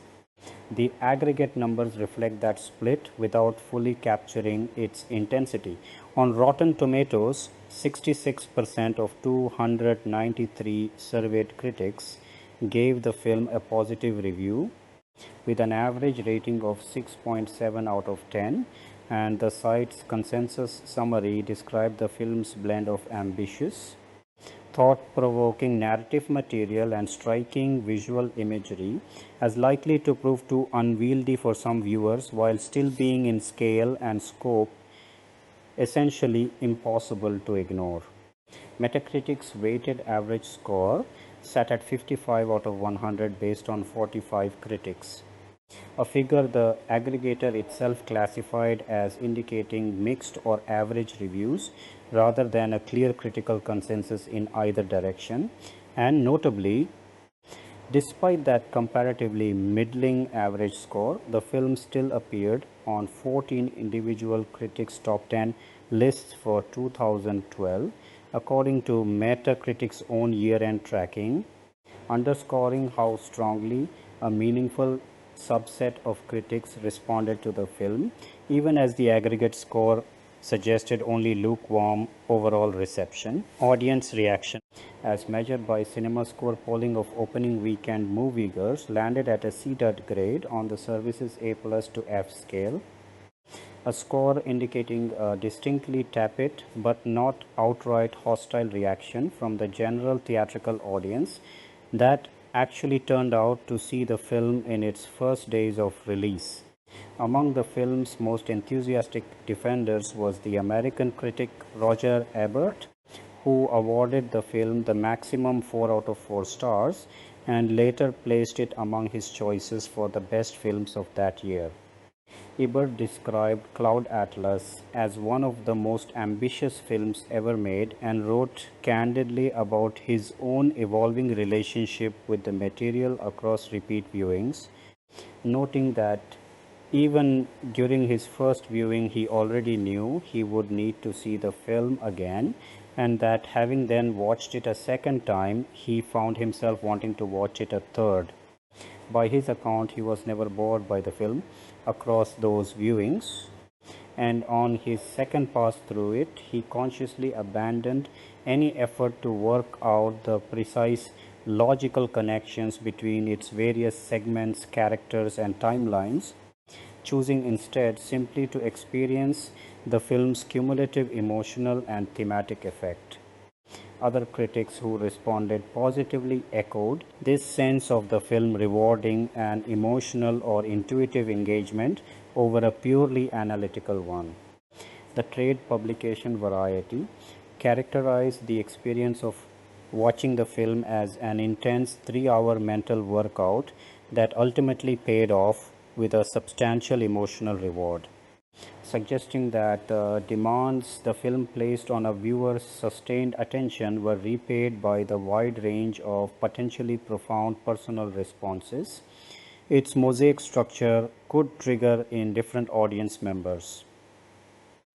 James Rocky, writing for MSN Movies, praised the sheer emotional generosity of the film, describing it as so full of passion, heart, and empathy that it felt unlike any other modern film measured either by the scope of its budget or the sweep of its action. The Daily Beast went further still in its assessment, describing Cloud Atlas as one of the most important movies of that year. Michael Sipley, covering the film's Toronto premiere for the New York Times, adopted a more deliberately open-ended framing in his coverage, essentially declining to render a final verdict himself and instead suggesting that whether the film ultimately worked was a question each individual viewer would need to answer on their own terms, while noting that regardless of how that question was answered, the film was clearly going to be a significant talking point in the industry conversation over the following months. The film's detractors, however, were equally forceful and in some cases considerably more scathing in their assessments. Slant Magazine's Colum Marsh delivered one of the harshest published verdicts on the film, calling it a uniquely total and unparalleled disaster and arguing that its failures were not merely surface level missteps but something fundamental and inseparable from the underlying concept and execution of the project itself, bad enough in his assessment that he doubted the film's core problems could ever be meaningfully fixed through different choices. Henry Barnes, reviewing the film for The Guardian out of its Toronto premiere, awarded it only 2 out of 5 stars and argued that at 172 minutes the film carried all the hallmarks of a grand fall, predicting that audiences unfamiliar with Mitchell's novel would likely find themselves baffled by its density and structure. Nick Pickerton, writing for The Village Voice, offered an even more pointed dismissal, suggesting that while the film contained a great deal of self-important talk about art and love, it was itself decidedly unlovable as an actual piece of filmmaking, and that anyone hoping to genuinely learn something about feeling from the picture had come to the wrong movie entirely. Mark Kermode's response to the film illustrates just how contested and unsettled its critical standing remained even among individual critics revisiting their own opinions over time. On his first viewing, Kermode characterized Cloud Atlas as an extremely honorable failure, acknowledging real ambition and sincerity behind the project, while still ultimately judging it, on balance, a failure. When he returned to the film a second time around its UK DVD release, however, his assessment softened noticeably. He described finding the film more engaging on the rewatch, still stopping short of calling it an overall success, but noting that it contained several moments of what he described as genuine magic, and crediting the film's exuberant, high reaching ambition with buoying it even where its execution fell short. Perhaps the most striking single measure of the film's divisive reception came from year end worst of lists rather than positive reviews at all. Both the Village Voice and Time magazine independently named Cloud Atlas the worst film of 2012 in their respective year end critical rankings, an unusually harsh distinction for a film that had only a few months earlier received a 10-minute standing ovation at one of the world's most prestigious film festivals, and that had simultaneously appeared on more than a dozen individual critics' best of the year lists, according to Metacritic's tally. That contradiction, more than perhaps any single review on either end of the spectrum, captured just how genuinely split critical opinion on the film had become. The Wachowskis themselves offered a pointed public response to this polarized reception in the days immediately following the film's wide theatrical release. Lily Wachowski suggested that critics who encountered a challenging piece of art that they did not immediately and fully understand on a first viewing tended to place the blame for that confusion on the work itself, rather than considering that some of the responsibility might rest with their own expectations, describing what she characterized as an almost reflexive rejection triggered by any perceived gap between what a critic expected to be able to understand about a film and what they actually grasped from it on a single viewing. Lana Wachowski, in the same conversation, went further, suggesting that some critics seemed almost predisposed to want the film to fail, ready to dismiss it as messy or overly complicated or uncertain about whether it was reaching for New Age style profundity, and she situated the project's ambitions within a broader lineage of storytellers who had wrestled with similarly large questions about human interconnectedness across time, invoking Charles Dickens, Victor Hugo, Herman Melville, and David Mitchell himself as writers grappling with comparable thematic territory, albeit within the different constraints and freedoms of the novel form.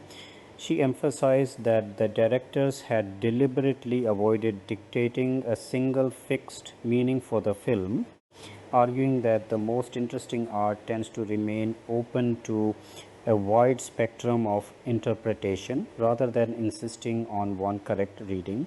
In the years since the film's release, several of its principal cast members have offered their own extended reflections on the experience, and these retrospective comments have skewed notably more positive and more personally significant than the mixed critical reception at the time of release might have predicted. Tom Hanks, in particular, has become one of the film's most consistent public champions over time. Speaking in 2013, he described having already watched the film 3 times by that point and said that he continued to discover different profound things with each new viewing. In a 2017 interview, and his praise had only deepened, he called Cloud Atlas a film that altered his entire consciousness, and noted that it remains the only film he has appeared in that he has personally chosen to watch more than twice. By 2021, Hanks was naming it as one of his 3 favorite films he had ever worked on, describing the production as one built on hope, a shared dream, and what he called a circle of love among an enormous ensemble of talented people, all straining to do the hardest and best work they could manage on what he termed a genuinely deep creative gamble.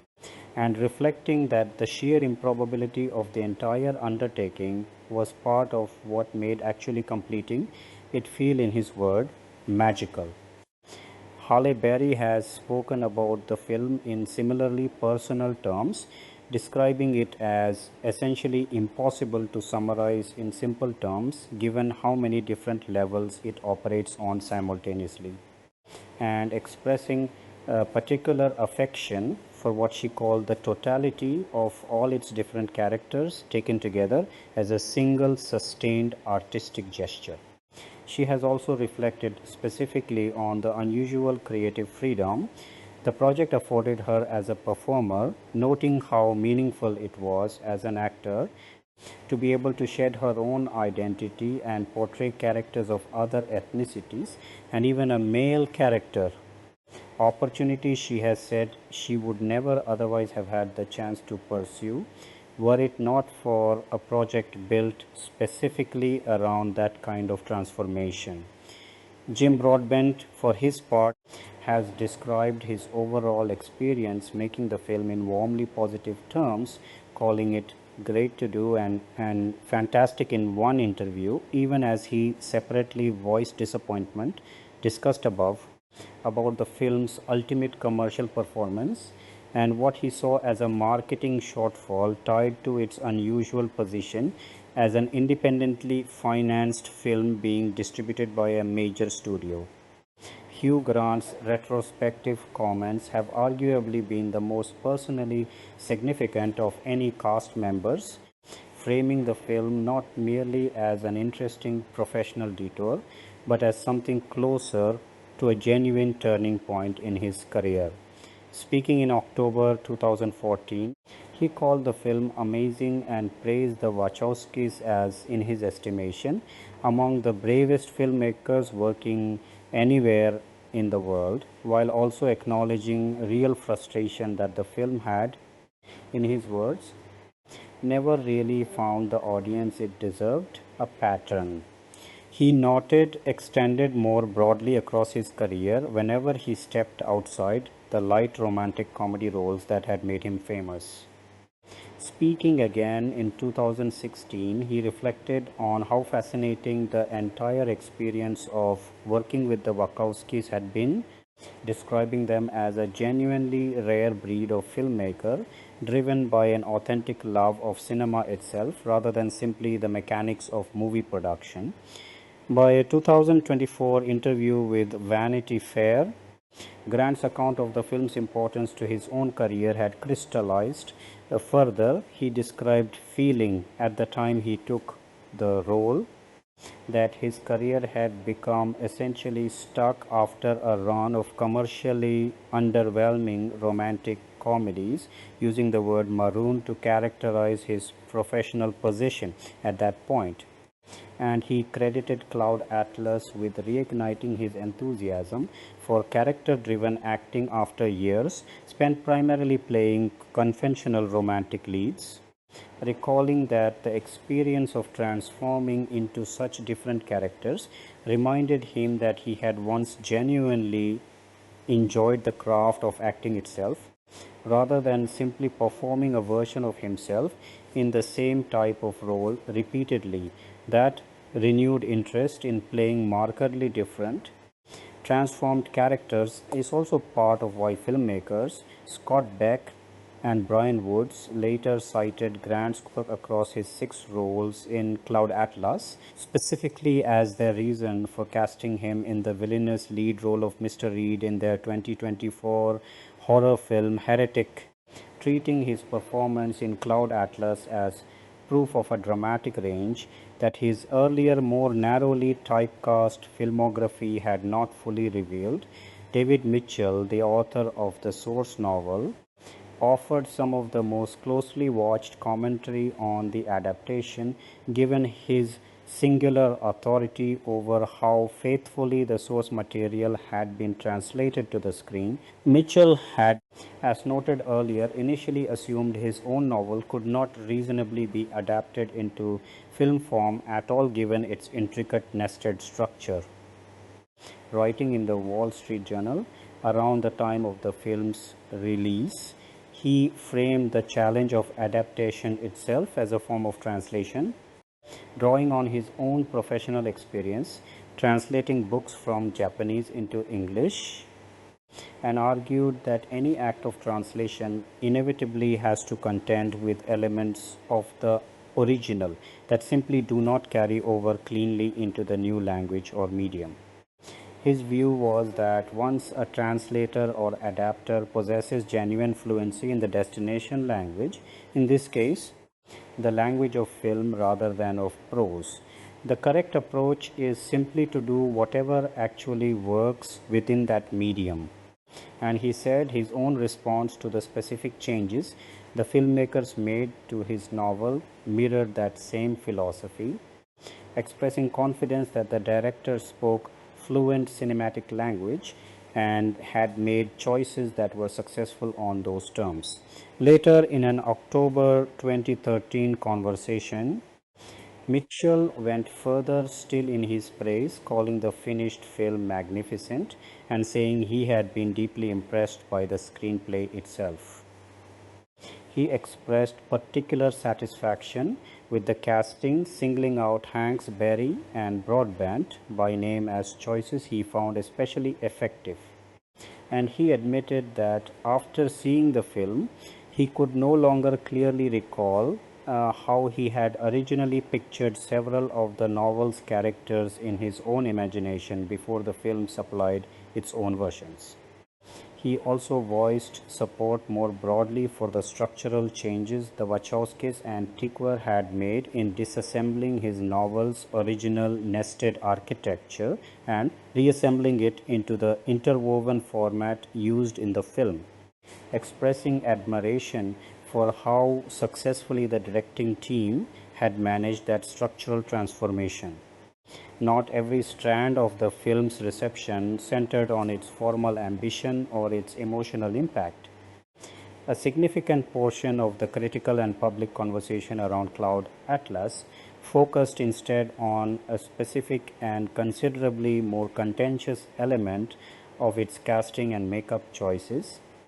The advocacy organization Media Action Network for Asian Americans, along with a number of other commentators writing in various outlets, criticized the film for its use of white actors in prosthetic makeup designed to allow them to portray East Asian characters within the film's neo-soul sequences, a practice widely identified by critics using the term yellowface, given its historical association with earlier eras of Hollywood filmmaking, in which white performers were made up to play Asian characters rather than Asian actors being cast in those roles directly.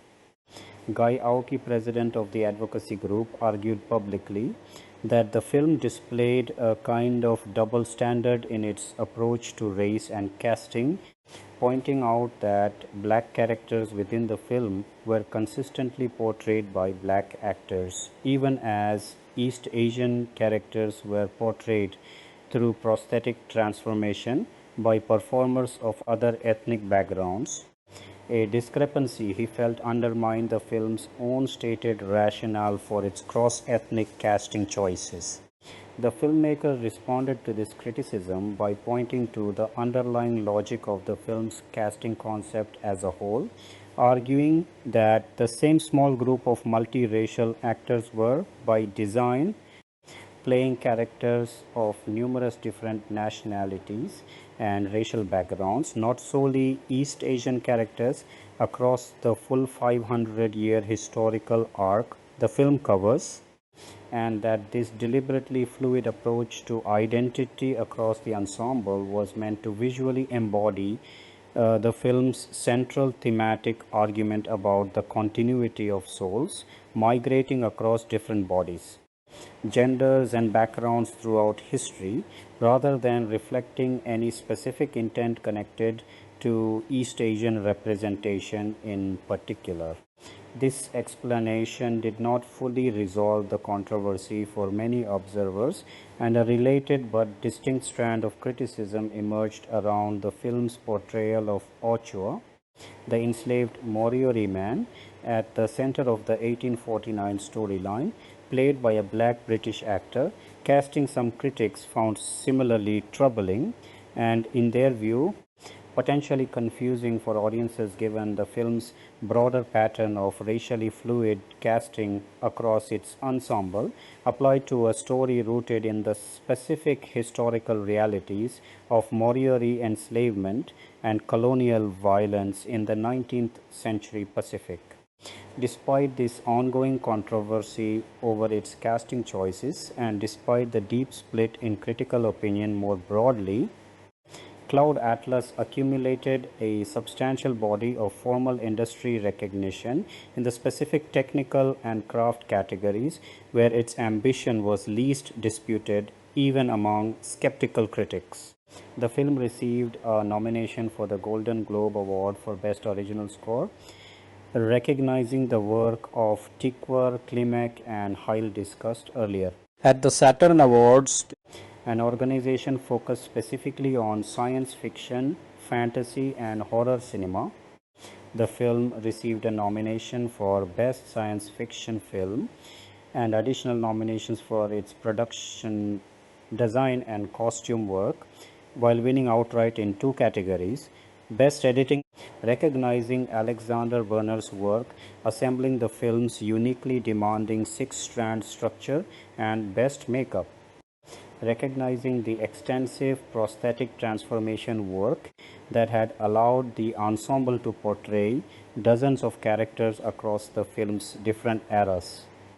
The film's editing was recognized elsewhere as well, winning a comparable prize from the Online Film Critics Society and receiving a nomination from the Chicago Film Critics Association, underscoring that even critics who found the finished film's tone or thematic messaging divisive were often willing to single out its purely technical assembly as a genuine achievement in its own right. The film also performed strongly within the German film industry's own award circuit, given its origins as a substantially German-financed and German-shot production. At the German Film Awards, the film received a nomination for Best Fiction Film and for Best Director, recognizing all 3 filmmakers jointly, along with nominations for its cinematography, score, and production design, while winning for Best Editing and for Best Costume Design, and separately taking home an Audience Award, recognizing it as the German Film of the Year as voted by ordinary moviegoers rather than by industry voters, a result suggesting that whatever the reception among international critics, German audiences responded to the film with considerable warmth and pride, given the significant local investment, both financial and creative, that had gone into making it. Additional recognition came from a range of other bodies during the 2012 to 2013 award season, including nominations and wins scattered across organizations such as the Critics' Choice Awards, which awarded the film Best Makeup and nominated it for Best Costume Design and Best Visual Effects. The Art Directors Guild, which nominated its production design team, the Costume Designers Guild, and several regional American film critics organizations, including groups in Austin, Boston, Houston, Phoenix, San Diego, St. Louis, and Washington, D.C., many of which nominated or honored the film's score, cinematography, editing, or production design, even in years when it did not feature prominently in those same organizations' overall Best Picture rankings. Ultimately, the film was also shortlisted among the finalists under consideration for the Academy Award for Visual Effects, reflecting the scale and technical sophistication of the digital work involved in constructing its futuristic neo-soul sequences and other effects-heavy material, though it was not carried through to an actual nomination in that category. Once the Academy's voting body narrowed the short list down to its final nominees. part of what made the critical conversation around Cloud Atlas so unusually durable, continuing to resurface in retrospectives and cast interviews for well over a decade after its release, was the fact that the film's central formal gamble, asking audiences to track 6 simultaneous stories, 6 sets of recurring actors, and 6 distinct genres within a single sitting, never really produced a stable consensus verdict, the way most studio releases eventually settle into. Films that receive lukewarm reviews and disappointing box office typically fade from conversation fairly quickly, but Cloud Atlas has instead continued to accumulate defenders and detractors in roughly equal measure across the years since its release, with individual critics such as Kermode revising their own opinions upward on repeat viewing rather than simply settling on a first impression, and with cast members whose retrospective comments have arguably shaped as much of the film's ongoing reputation as the contemporary reviews did.